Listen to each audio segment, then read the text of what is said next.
It's difficult to read the accounts of alleged human rights violations by the Burmese military against Rohingya Muslims of Arakan state, but those who fled to Bangladesh are describing what has happened because they want help.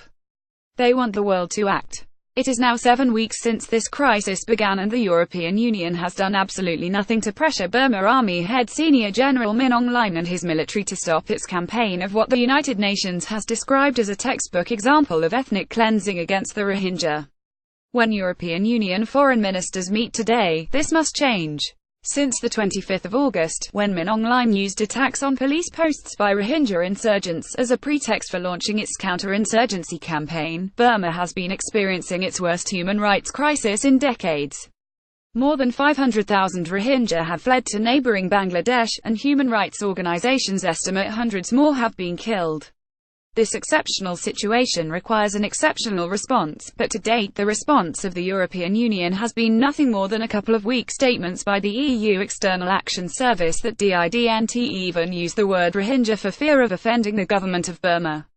There is no single measure that can be taken to force Min Aung Hlaing to end his campaign of ethnic cleansing, but there are many actions that can be taken, which will start to apply effective pressure. All that is needed is political will. Such measures should include support for an unmandated global arms embargo, visa bans on military personnel, expanding the existing EU arms embargo to ban European companies from supplying any kind of equipment to the military, banning new investment in and business relationships with military-owned companies and members of the military and their families in all European countries, ending any form of training or cooperation otherwise with the Burmese military. This form of sanctions targets the military and their interests rather than the general population of the country. These sanctions will not just have short and long-term impacts on the military in terms of finance and equipment. Equally powerful is the political message that they send to Min Aung Hlaing, for whom international acceptance and cooperation is clearly very important.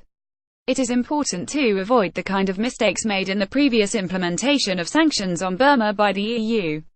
Token measures in order to be seen to be doing something, in lieu of genuinely practical sanctions, should be avoided. For example, an asset freeze applied against certain individuals and entities, with the full knowledge that few if any assets exist in the EU to be frozen, should be avoided.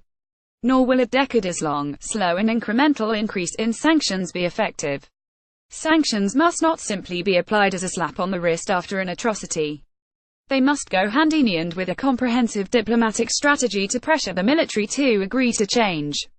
This must incorporate all economic, legal and diplomatic options.